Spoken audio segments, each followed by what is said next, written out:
Hello everyone, I am Aryan. आप सभी का आज के क्लास सेशन में आपका स्वागत करते हैं, अभिनंदन करते हैं।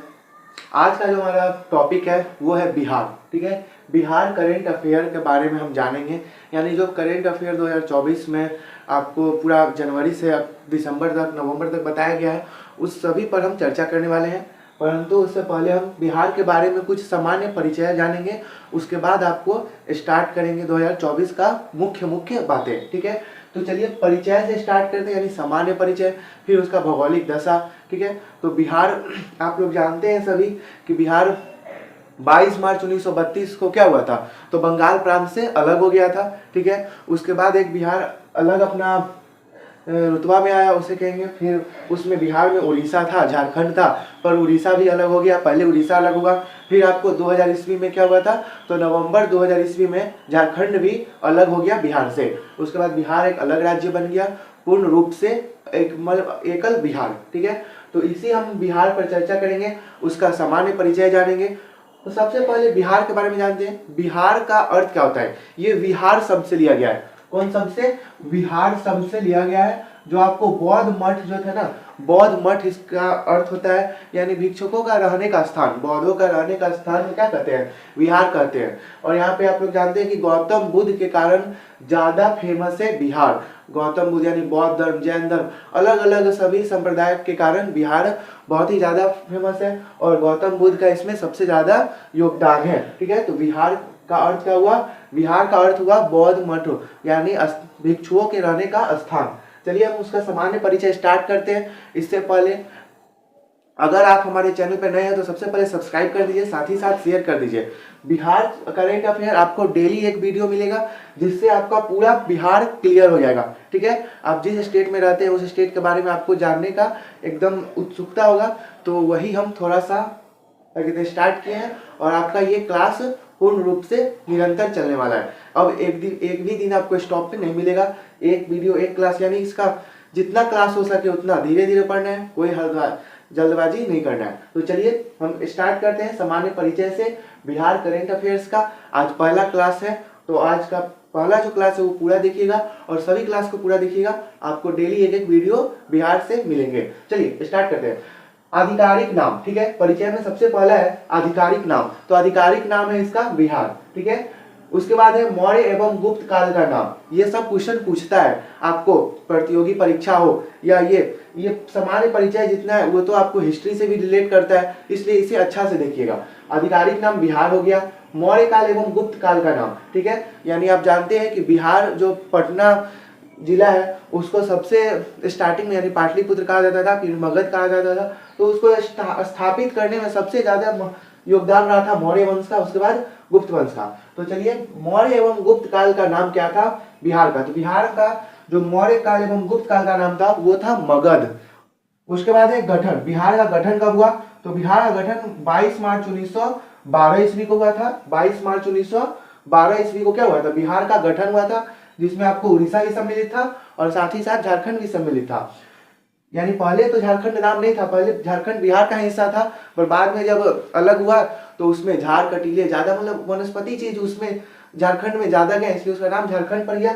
उड़ीसा और बिहार बंगाल से अलग हुआ था, जिसमें आपको बिहार से उड़ीसा, मतलब जब 1912 में गठन हुआ था उस समय उड़ीसा भी बिहार का ही एक हिस्सा था। ठीक है, अब है स्थापना दिवस, यानी स्थापना दिवस कहिए या बिहार दिवस कहिए, हम लोग बिहार दिवस के भी नाम से जानते हैं स्थापना दिवस को। तो बिहार दिवस या स्थापना दिवस एक ही दिन होगा, वो होगा आपको 22 मार्च, क्योंकि इसका गठन कब हुआ था, 22 मार्च को गठन हुआ था, इसलिए स्थापना दिवस भी 22 मार्च को ही मनाया जाता है। उसके बाद अब है राजधानी। राजधानी है पटना। इसका स्थापना 1541 ईस्वी में हुआ था। ठीक है, 1541 ईस्वी में क्या हुआ था, तो पटना का स्थापना हुआ था, जो बिहार की प्रशासनिक राजधानी बनी। उसके बाद है पटना का प्राचीन नाम। गुप्त, जब मौर्य काल का समय था, यानी मौर्य वंश का समय था, तो उस समय जो पटना का नाम था वो था पाटलिपुत्र और इसका स्थापना 461 ईसा पूर्व में हुआ था। ठीक है, 461 ईसा पूर्व में हुआ था पाटलिपुत्र का स्थापना। उसके बाद इसका आधुनिक नाम पड़ गया पटना, जो अभी हमारे बिहार राज्य की वर्तमान स्थिति में क्या है, तो प्रशासनिक राजधानी है। उसके बाद पाटलिपुत्र का संस्थापक, पाटलिपुत्र नाम पड़ा तो इसका संस्थापक कौन होगा? उसका संस्थापक थे उदयन, या इन्हीं का नाम उदयन भी कहते हैं। ठीक है, उदयन अगर कहेगा या उदयन कहेगा, दोनों एक ही नाम है। आपको जो ऑप्शन दे उस हिसाब से लगेगा, उदयन कहे या उदयन कहे, दोनों एक ही नाम है। पाटलिपुत्र का संस्थापक कौन है? तो उदयन है, जो कि आपको हर्यंक वंश से यह ताल्लुकात रखता था, यानी हर्यंक वंश से यह आपको राजा था उदयन। वही उदयन है जो पाटलिपुत्र का स्थापना किया था। उसका आगे चलकर आधुनिक नाम पटना पड़ा। ठीक है, उसके बाद है पटना का संस्थापक। अब पटना का संस्थापक कौन है भाई? पाटलिपुत्र का संस्थापक कौन है? उदयन है या उदयन है? यह हर्यंक वंश से था, राजधानी है अभी पटना। तो पटना का संस्थापक कौन है? पटना का स्थापना कौन किया? तो पटना का स्थापना शेर शाह सूरी, जो कि सूर्य वंश से आपको रिलेट करता है, उसने ही क्या किया था? तो पटना का स्थापना किया था। ठीक है, आप इसे अच्छे से देखिए, पटना का स्थापना कौन किया था? तो शेर शाह सूरी ने पटना का स्थापना किया था, जो कि आपको सूर्य वंश से थे। और इसका जो काल है वो हम कहेंगे 1540 से 1545। ठीक है, 1540 से 1545 क्या कहेंगे? तो आपको शेर शाह सूरी, सूर्यवंश का काल है। पटना का संस्थापक शेर शाह सूरी है। पाटलिपुत्र का संस्थापक उदयन या उदयन है। उसके बाद राजधानी है पटना, स्थापना हुआ था 1541, स्थापना दिवस 22 मार्च, गठन 22 मार्च 1912, उड़ीसा इसमें सम्मिलित था। मौर्य काल एवं गुप्त काल का नाम मगध है, आधुनिक नाम बिहार है। और बिहार का अर्थ होता है बौद्धों का स्थल। ठीक है, बौद्ध मठों का स्थल या भिक्षुओं का स्थल। ठीक है, तो इसको आप लोग अच्छा से याद रखिएगा और इतना बात को आप लोग क्लियर कीजिए। स्थापना दिवस या पूछे या बिहार दिवस पूछे, दोनों एक ही है। उदयन दे या उदयन दे, दोनों एक ही नाम है। इसको आप लोग अच्छे से स्क्रीनशॉट ले लीजिए और अच्छे से इसका रिवीजन कीजिएगा। चलिए अब हम अगला देखते हैं, हमारा अगला अब पॉइंट क्या कर रहा है। तो देखिए, बंगाल से बिहार और उड़ीसा अलग हुआ। हम आपको स्टार्टिंग में बताए थे कि जब बिहार जो था वो आपको बंगाल से अलग होकर बना हुआ है, जिसमें आपको उड़ीसा और झारखंड सम्मिलित था। झारखंड का नाम बाद में पड़ा, पर उड़ीसा उसमें सम्मिलित ही था। तो देखिए, बंगाल से बिहार और उड़ीसा, यहाँ पे झारखंड का नाम नहीं दिया हुआ है, यानी बंगाल से बिहार और उड़ीसा को अलग हुआ। कब हुआ था? तो 1912 ईस्वी को हुआ था, क्योंकि गठन आपको याद है कि 22 मार्च 1912 को गठन हुआ था, इसलिए उसी समय यह अलग हो गया। ठीक है, उसके बाद है अगला पॉइंट, बिहार से उड़ीसा को अलग किया। यानी बिहार से उड़ीसा को कब अलग किया गया? 1 अप्रैल 1936 ईस्वी को। यानी बिहार से उड़ीसा अलग होकर एक भारतीय संघ का वो राज्य बन गया, जो आपको 1 अप्रैल 1936 को क्या किया गया था? उड़ीसा को अलग कर दिया गया था बिहार से। उसके बाद है बिहार से झारखंड को अलग किया गया 15 नवंबर 2000 ईस्वी को। ठीक है, 15 नवंबर 2000 ईस्वी को झारखंड को क्या किया गया? बिहार से अलग कर दिया गया। उसके बाद फिर है बिहार एक भारतीय राज्य के रूप में गठन। यानी क्या पूछ रहा है? बिहार एक भारतीय राज्य के रूप में गठन। बिहार एक, ठीक है, यहाँ पे उड़ीसा का चर्चा नहीं दिया हुआ है, इसलिए इसका आंसर होगा 1 अप्रैल 1936 को, क्योंकि उसी समय उड़ीसा को क्या किया गया था? अलग कर दिया गया था। और एक बिहार जो है वो झारखंड का उस समय नाम नहीं था। झारखंड का तो 2000 ईस्वी में जब पड़ा तब उसका नामकरण हो गया कि झारखंड है। ठीक है, यानी वहाँ पे कंटीलो वनस्पतियां चीज ज्यादा पाई जाती हैं, इसलिए उस क्षेत्र में ज्यादा हो गई, इसलिए उसका नाम ही रख दिया गया झारखंड। एक भारतीय राज्य के रूप में गठन पूछेगा तो 1 अप्रैल 1936 को, क्योंकि उड़ीसा इससे अलग हो गया। उसके बाद फिर है बिहार एक स्वतंत्र प्रदेश के रूप में गठित। बिहार एक स्वतंत्र प्रदेश के रूप में गठित कब हुआ था? तो 1912 में ही, 1912 में ही ना, बंगाल से अलग होकर बिहार और उड़ीसा एक अलग आपको बन गया राज्य। उसी समय क्या हुआ था? तो एक स्वतंत्र प्रदेश के रूप में गठित हो गया था, जिसमें उसी उड़ीसा में, उड़ीसा बिहार में ही सम्मिलित था उस समय। 1 अप्रैल 1936 को जब उड़ीसा हट गया तब क्या हो गया? बिहार एक भारतीय राज्य के रूप में गठित हो गया। तो जब बिहार एक स्वतंत्र प्रदेश के रूप में गठित हुआ था, वो आपको गवर्नमेंट ऑफ इंडिया एक्ट, याद रखिएगा, government of India act, government of India act 1935 ईस्वी के तहत क्या हुआ था? तो यह आपको एक भारतीय राज्य के रूप में गठित हुआ था। गवर्नमेंट ऑफ इंडिया, भारत सरकार, भारत शासन या भारत सरकार अधिनियम 1935 के तहत यह क्या हुआ था? तो एक भारतीय स्वतंत्र प्रदेश के रूप में गठित हो गया था बिहार एक राज्य। ठीक है, तो आप इसे अच्छे से स्क्रीनशॉट ले लीजिए, यह सब आपके लिए एग्जाम्स के लिए बहुत ही इंपॉर्टेंट होने वाले हैं। चलिए आगे हम चर्चा करते हैं। अब हमारा अगला पॉइंट क्या है? ठीक है, तो परिचय में ही हम हमारा आगे देखेंगे। अब है हमारा जो राजकीय चिन्ह है, पशु है, पक्षी है, उसके बारे में हम जानने वाले हैं। ठीक है, ये सारी चीज जो है जनरल चीज चल रहा है, ये आपको करंट अफेयर के हिसाब से बताया जा रहा है, जो बिहार से रिलेट करता चीज है उसी को बताया जा रहा है। ठीक है, यहाँ पे राजकीय चिन्ह है। ठीक है, राजकीय चिन्ह है बोधि वृक्ष। ठीक है, तो याद रखिएगा राजकीय चिन्ह कौन है, बोधि वृक्ष है बिहार का राजकीय चिन्ह। फिर है बिहार का जो राजकीय पशु है वो कौन है, आपको बैल है, और उसी का वैज्ञानिक नाम है बोस इंडिकस। ठीक है, बोस इंडिकस जो है क्या नाम है, वैज्ञानिक नाम है बैल का। उसके बाद है राजकीय पक्षी। राजकीय पक्षी कौन है, तो राजकीय पक्षी गौरैया है, और इसका जो वैज्ञानिक नाम है ये है पैसर डोमेस्टिकस। पैसर डोमेस्टिकस जो है ये क्या है, गौरैया का वैज्ञानिक नाम है, और यह बिहार का राजकीय पक्षी है। उसके बाद है राजकीय पुष्प यानी राजकीय फूल, ये है आपको गेंदा, और इसका नाम है कैलेंडुला ओफिकिनेलिस। ठीक है, कैलेंडुला ओफिकिनेलिस जो है वो आपको क्या है, राजकीय पुष्प है गेंदा। गेंदा का यह वैज्ञानिक नाम है कैलेंडुला आपको ओफिकिनेलिस। उसके बाद है राजकीय वृक्ष यानी जो पेड़ होता है वो कौन है, पीपल है। बिहार का राजकीय वृक्ष क्या है, तो पीपल है, और इसका नाम है फिकस रिलीजियोसा।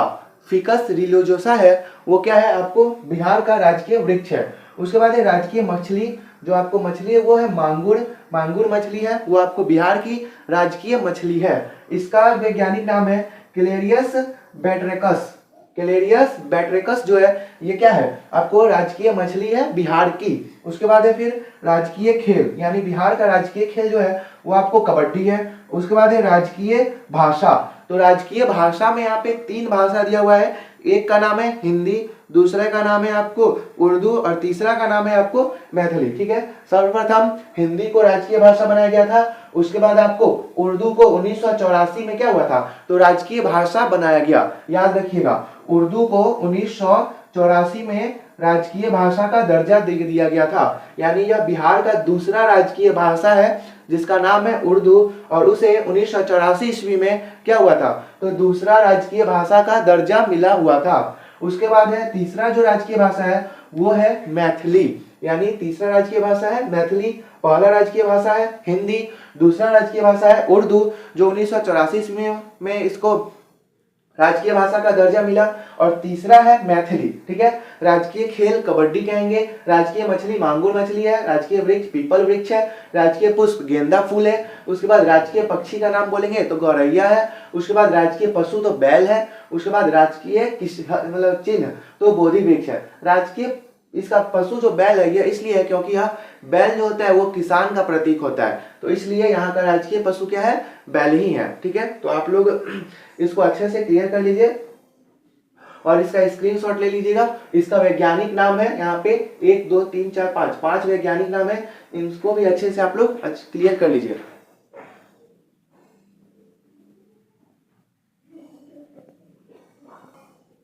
चलिए अब हम आगे चलते हैं, अगला हमारा देखते हैं हम अगला हमारा क्या कर रहा है। ठीक है, तो अब आइए हम इसके जो भौगोलिक दृष्टिकोण है उस पर हम चर्चा करते हैं। ठीक है, यहाँ पे है आपको क्षेत्रफल, शहरी क्षेत्रफल, ग्रामीण क्षेत्रफल, फिर क्षेत्रफल की दृष्टि से सबसे बड़ा जिला, उसके बाद छोटा जिला, ये सभी आपका है। ठीक है, तो अब हम इसे देखते हैं।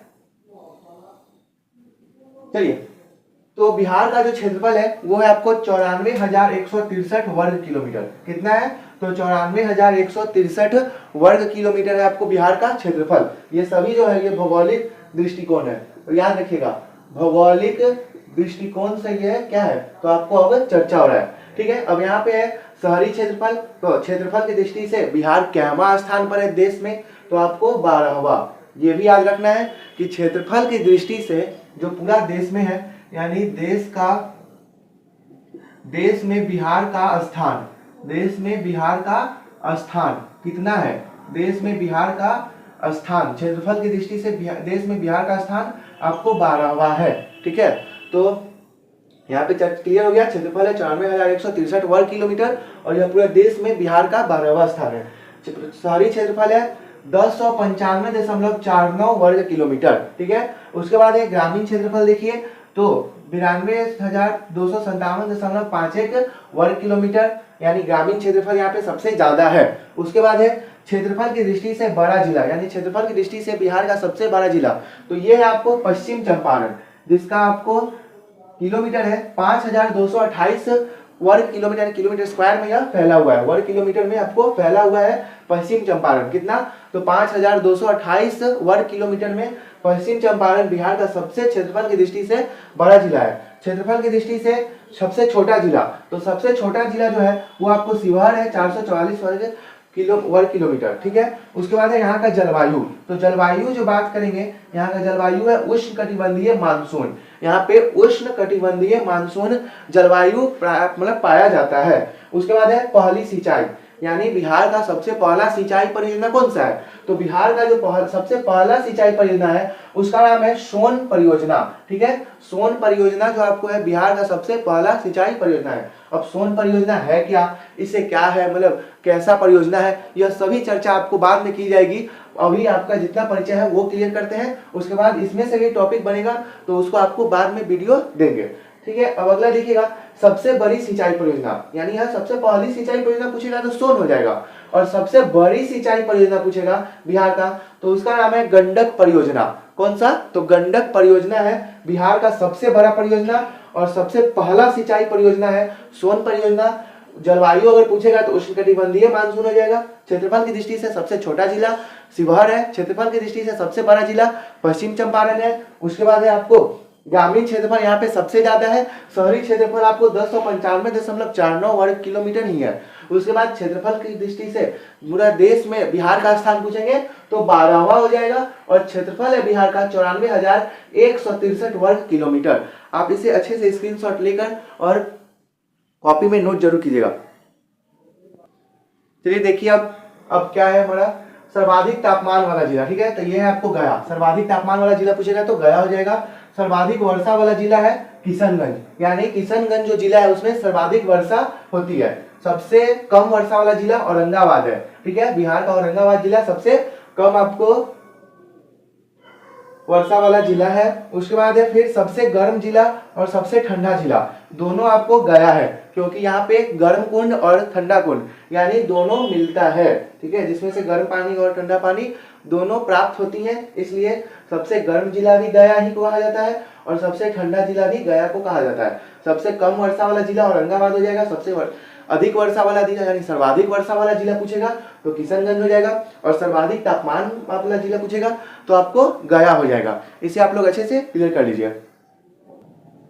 तो चलिए आज का जो हमारा सेशन है यहीं पे एंड होता है। ठीक है, आज जो हम पढ़े वो आपको बिहार में सामान्य परिचय के बारे में जान रहे हैं, जिसमें आपको सामान्य परिचय में इसका परिचय जाने, बिहार का हल्का परिचय जाने, उसके बाद आपको इसका भौगोलिक दिशा जाने, यानी भौगोलिक दृष्टि से, यानी भौगोलिक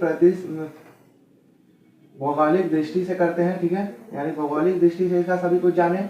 उसके बाद फिर हम इसका आपको राजकीय चिन्ह जान लिए, राजकीय चिन्ह और पूरा आपको समाप्त हो चुका है। और भौगोलिक जो है उसमें भी आपको थोड़ा सा बचा हुआ है, परिचय भी तो चल ही रहा है, तो परिचय चलेगा, बहुत लंबा चलेगा, ज़्यादा घबराना नहीं है। पहला क्लास था इसलिए हल्का सा छोटा बना है, अब अगला जो क्लास मिलेगा आपको हल्का हल्का बड़ा बनेगा।